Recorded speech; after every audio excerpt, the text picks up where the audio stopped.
Hello everyone, welcome back my YouTube channel Anmol কিচেনে তোমাদেরকে সবাইকে স্বাগত জানাচ্ছি। আর চলে আসলাম আরেকটি নতুন রেসিপির সাথে। তো আজকে আমি বানাবো সজনে ডাঁটা দিয়ে রুই মাছের তরকারি। তোমরা কারা কারা এই তরকারিটা খেয়েছো প্লিজ আমাকে কমেন্ট করো।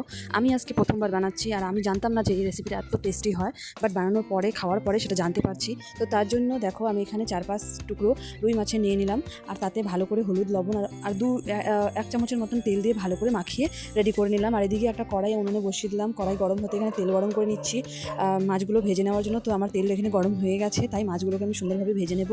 আর তারই সাথে সাথে আমি একপাশে আলু আর সজনে ডাঁটা কেটে রেডি করে রাখলাম। আমি আলুগুলোকে এখানে লম্বা লম্বা করে কেটে নিয়েছি, তোমরা চাইলে টুকরো করতে পারো।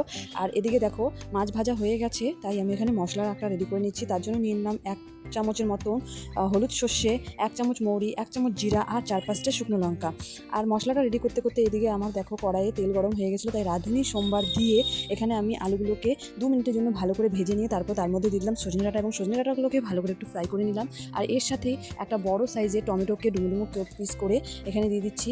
দিয়ে হলুদ লবণ স্বাদ মতন দিয়ে এখানে আমি ঢেকে রাখবো 5-10 মিনিটের জন্য। তারপর দেখো আলুটা আমার প্রায় অনেকটাই সেদ্ধ হয়ে আসছে। এরপর আমি এখানে যে বেটে রেখেছি মশলাগুলো, সেই মশলাগুলোকে দিয়ে দিব।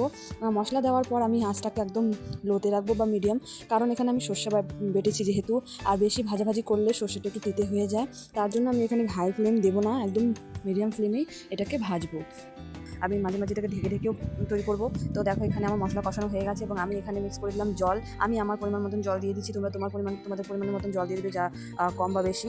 তো দেখো এখানে আমার ঝোলটা প্রায় ফুটে এসেছে। এরপর আমি এখানে যে ভাজা মাছগুলোকে দিয়ে দিব, আর দিয়েই 5-10 মিনিটের জন্য রেখে দেবো। ঝোলটা ফুটে গেলে আমি এখানে গ্যাসের ফ্লেমটা অফ করে দেবো।